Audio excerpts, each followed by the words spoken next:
इस समय की सबसे बड़ी अपडेट आ रही है अमेरिका और भारत को लेकर। एक्चुअली अमेरिका और इंडिया से रिलेटेड दो अपडेट्स आ रही हैं जिनको हम इसी वीडियो में एक साथ कवर करेंगे। हम सब देख रहे हैं कि जब से भारत में कोलिशन गवर्नमेंट बनी है उसके बाद से अमेरिका ने भारत की ओपोजिशन पार्टीज के साथ एंगेजमेंट को काफी ज्यादा बढ़ा दिया है। अभी कुछ ही दिन पहले न्यूज आई थी कि अमेरिका के कई सारे डिप्लोमेट्स ने कश्मीर में जाकर वहां पर नेशनल कॉन्फ्रेंस पार्टी और जम्मू कश्मीर के ex chief minister Omar Abdullah के साथ वहां पर मीटिंग की थी। उससे पहले यूएस कॉन्सुलेट्स के डिप्लोमेट ने असदुद्दीन ओवैसी के साथ भी मुलाकात की थी। अब न्यूज निकल कर आ रही है कि भारत में अमेरिका के ambassador Eric Garcetti, minister counsellor of political affairs mister Graham Mayer और US embassy chief of staff miss Lisa Brown, ये सारे पिछले कल भारत की main opposition party Congress party के चीफ मल्लिकार्जुन खड़गे के साथ मीटिंग करने के लिए मिलने गए थे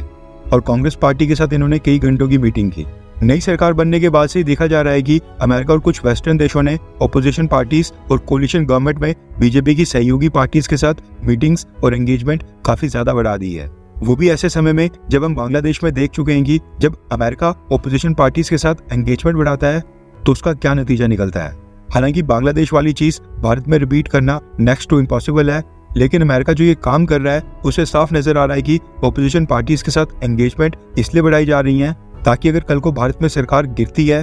और ओपोजिशन पार्टीज की सरकार आती है तो अमेरिका के इंटरेस्ट बिल्कुल सेफ रहें। अब इन मीटिंग्स में क्या डिस्कस हो रहा है, क्या निकल कर आ रहा है वो तो खैर पता नहीं, लेकिन ये मोदी सरकार के लिए बिल्कुल भी अच्छा साइन नहीं है। इसके अलावा अमेरिका को लेकर एक और न्यूज निकल कर आ रही है। इस साल का क्वाड समिट अमेरिका में होने वाला है। दरअसल इस साल का क्वाड समिट होस्ट करना था भारत को और क्वाड देशों के सभी प्रेसिडेंट और प्राइम मिनिस्टर्स को भारत में आना था। साल 2024 के जनवरी महीने में भारत सरकार ने 26 जनवरी की परेड के लिए अमेरिकन प्रेसिडेंट जो बाइडेन को इनवाइट किया था और उसके साथ ही 27 से 28 जनवरी को क्वाड समिट करवाने का प्रपोजल दिया था, लेकिन अमेरिकन प्रेसिडेंट जो बाइडेन ने रिपब्लिक डे के लिए चीफ गेस्ट बनने का इन्विटेशन रिजेक्ट कर लिया था, जिसके कारण ना ही वो खुद ही भारत आए थे और ना ही क्वाड समिट हुआ था। उसके बाद भी पूरे साल भारत ने कई बार कोशिश की, लेकिन अमेरिका की तरफ से कभी भी भारत को डेट्स नहीं दी गई। अब क्योंकि अमेरिका में नेक्स्ट मंथ 5 नवंबर को वहां पर प्रेसिडेंशियल इलेक्शंस होने हैं, ऐसे में उससे पहले जो बाइडेन तो भारत आने से रहे, इसलिए अब अमेरिका और क्वाड देशों के सदस्य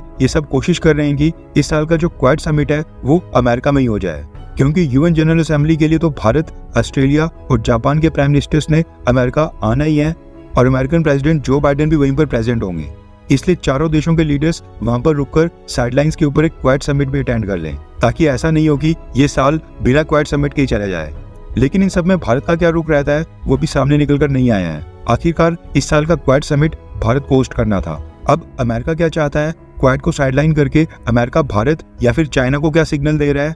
ये काफी लंबी डिबेट का विषय है। लेकिन एक चीज तो अब कंफर्म हो गई है कि जो बाइडेन एडमिनिस्ट्रेशन ने भारत और उसके साथ साथ क्वाड को भी काफी इग्नोर किया है और जो यूनिटी क्वाड को सपोर्ट करके चाइना के खिलाफ दिखाई जानी चाहिए थी वो इस बार देखने को नहीं मिल रही है।